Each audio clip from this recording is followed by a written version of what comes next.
గురువా, మీరిద్దరు ఇలా శివపార్వతులా నాట్యం చేస్తుంటే అర్రే ఆహా, మీరు ఇలా జీవితాంతం ఉండిపోతే ఎంత బాగుంటుంది అనిపిస్తుంది మాధవా.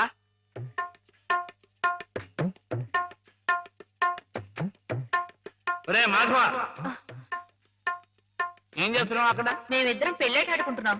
పిల్లాడు ఆడుకుంటున్నారా? నరితే కొట్టు వేదవా. నీ ఎంత వచ్చాయండి, మా ఎంత వచ్చాయండి. ఇంకోసారి ఇలాంటి ఆలోచన వచ్చిందంటే తాడు వెళ్తేస్తాను, జాగ్రత్త. ఏమా మావాడి పెళ్ళం ఆయన శ్రీపతి, నువ్వు ఆడుకోపో. నన్ను తిడతారే? ఈ ఆట ఆడదాం రమ్మని హేమే పిలిచింది. ఏమా ఏమకేమా అన్నా ఉంటే చందాలు ఉంటాయి, జాగ్రత్త. పాలేరుని ఏమని పేరు పెట్టి పిలుస్తావు? అమ్మాయి గారు అని అను. అను అమ్మాయి గారని. అమ్మాయి గారు. మాధవ, హేమమ్మ విషయంలో నా కోరిక సబబుగా లేదా? మనకు అర్హత లేదురా. అసలు అలాంటి ఆలోచన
ఆడపిల్ల వేళకాని వేళ ఇలా స్నానం చేసిందంటే తినకూడని మాట ఏదైనా చెవిని పడి ఉండాలి, లేదా పడకూడని కోరిక ఏదైనా మనసును పడి ఉండాలి.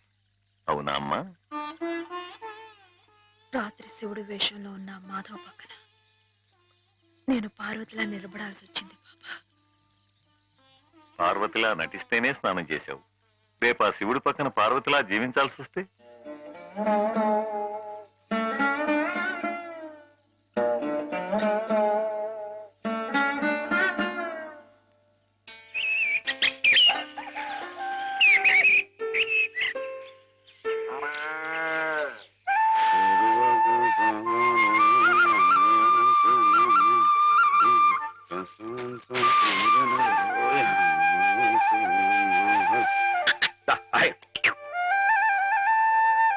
హేమా, పెద్ద ముత్తైదువులు ఆ చీరేమిటి, పాల కోసం ఆ బిందేమిటి, ఏమైంది నీకు ఇవాళ?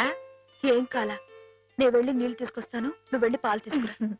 రోజు నువ్వు వెళ్ళి పాలు తీసుకొచ్చేదానివి, ఇవాళ కొత్తగా ఏం మార్పు వచ్చింది? నిన్నటి ఆదివారం వెళ్ళిపోయి వాళ్ళ సోమవారం వచ్చింది, అదే మార్పు. పెద్ద మాటలు. నేనెప్పుడో నీళ్లు తీసుకొచ్చేసాను, నువ్వు వెళ్ళి పాలు తీసుకురా. టైంకి సరిగ్గా కాఫీ అందకపోతే ఒక్క నిమిషంలో సోమవారాన్ని మంగళవారం చేసేస్తాడు నాన్న. నువ్వు వెళ్ళు.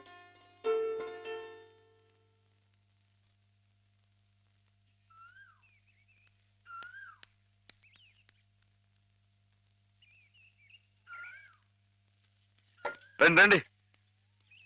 ఏంటమ్మా గారు ఆలస్యం లేచారేంటండి? కళ్ళు కలవల్లా ఉన్నాయి. పాలు. పాలు రెడీయేగానండి. రాత్రి స్టేజ్ మీదకి అసలు నిజంగానే ఆదిశక్తి వచ్చి ఉంటుందండి. చూశారు కదండి రాత్రి మీరు వచ్చిన వంగతో వాళ్ళందరినీ ఎలా ఉతికి పారేశానో. ఆయ్. పాలు. రాత్రి దెబ్బతో నాకు గట్టి నమ్మకం వచ్చేసిందండి. నాకు ఎప్పుడు ఏ ఆపద వచ్చినా మీరు వచ్చి కాపాడేస్తారని. నువ్వు జాగ్రత్తగా ఉంటే నీకు ఆపదలు ఎందుకు వస్తాయి అసలు? ఆయ్. ఎదుటి వాడిని చదవగలిగే లౌక్యం నీకు రావాలని రోజు దేవుడికి దండం పెట్టుకుంటున్నాను. నిజమా అమ్మాయి గారు? రోజు నా గురించి మీరు దేవుడికి దండం పెట్టుకుంటారా? పాలు. చూడు. బాగుంది నాన్న. బాగుందండి. శుభం. మరి అబ్బాయికి అమ్మాయి నచ్చింది కాబట్టి ఆ ఇచ్చిపుచ్చుకోవడాలు కూడా మరి ఎవరండి బాబు? అబ్బాయి గారికి అమ్మాయి గారు పాస్ అయిపోయి సరే అండి. మరి అమ్మాయి గారికి అబ్బాయి గారు పాస్ అవ్వట్లేదు ఏంటండి? అయ్య బాబా. వెళ్తాం గారు మిమ్మల్ని కొంచెం అలా బయటికి రండి. రండి. అమ్మాయి గారు మీకు పెళ్లి కొడుకు అన్ని విధాలా నచ్చితేనే ఈ పెళ్లి జరుగుతుంది, లేకపోతే జరగదు.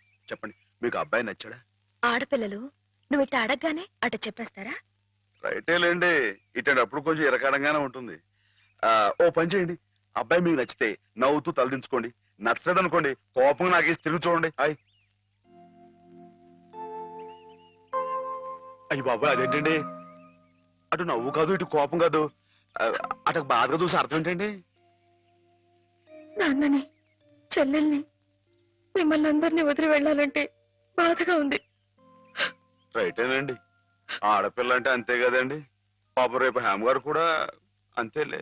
వదిలేస్తే లింకులు పెట్టేస్తాడు. నీకాయన నచ్చారా లేదా అది చెప్పు.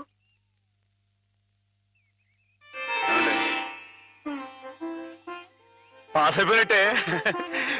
మా అమ్మాయి గారికి అబ్బాయి గారు పాస్ అయిపోయారండి. ఇక పెళ్లి ఏర్పాటు చేసేసుకోండి. శుభం. అయితే కట్న కానుకల విషయాలు కూడా మరి ఏమండో మేమే బంగారం లాంటి ఆడపిల్లలు ఇస్తుంటే ఇంకా ఎదురుగుతారండి బాబు. నువ్వు ఊరుకో. సంతలో పశువుని పెట్టి బేరం ఆడినట్టు నన్ను మధ్యలో పెట్టి బేరం ఆడడం నాకు సుతరాం ఇష్టం లేదు. నేను అలా బయట నుంచి ఉంటాను, మీరు మాట్లాడుకోండి. మా వాడు చిన్నప్పటి నుంచి అంతేలేండి. కొన్ని పద్ధతులున్న మనిషి, మధ్యతరగతి వాళ్ళం కదా.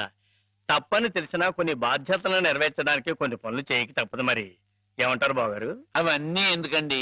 ఆ పుచ్చుకునేది ఏదో ఒక ముక్క మా మనసులో వేయండి. ఒక 50,000 అయితే సబబుగా ఉంటుందంటారు. హాయ్ సరే బావగారు, మీ సంబంధం మాకు నచ్చిందండి. త్వరలోనే ముహూర్తాలు పెట్టుకుందాం. వస్తామండి. నమస్కారం. విన్నావటే 50,000 కట్టడం కానీ ఒక క్షణం ఆలోచించకుండా ఒప్పేసుకోండి మీ అన్నయ్య గారు. అంతటితో ఆగుతుందా? లాంఛనాలని అవని ఇవని ఇంకా అమాం బాపతు ఇంకో 10,000 దేగుతుంది. కాస్త దేగితే మాత్రం తప్పే ఉందండి. మంచి సంబంధం అనుకున్న తర్వాత ఒరే డబ్బు గురించిన ఆలోచన ఎందుకు బాబుగారు? ఈ ఇంటిని అమ్మేస్తాను. జోకులు ఎత్తున్నారా బాబు గారు? లేదయ్యా, నిజంగానే అమ్మేస్తాను. తాతల నాటి ఆస్తి ఈ ఇంటిని అమ్మేస్తారా? అవును బాబుగారు. నా కుర్రాడు నచ్చాడు, అతని క్రమశిక్షణ నచ్చింది. ఈ రోజు లెక్కల ప్రకారం వాళ్ళు ఏమీ ఆకాశంలో లేరమ్మా. చాలా సబబుగానే అడిగారు. అయినా రేపు మీరు మాత్రం అడగరా? మీరు అడగకపోయినా నా బాధ్యతగా నేను ఇవ్వద్దా చెప్పండి. అందుకే ఇంటిని అమ్మేసేయాలనే నిశ్చయానికి వచ్చాను. మీ ఎరుకలో ఏదైనా మంచి బేరం ఉంటే చూడండి బాబుగారు. కాస్త ఇంటిని శ్రద్ధగా చూసుకునే మనుషులను చూడండి.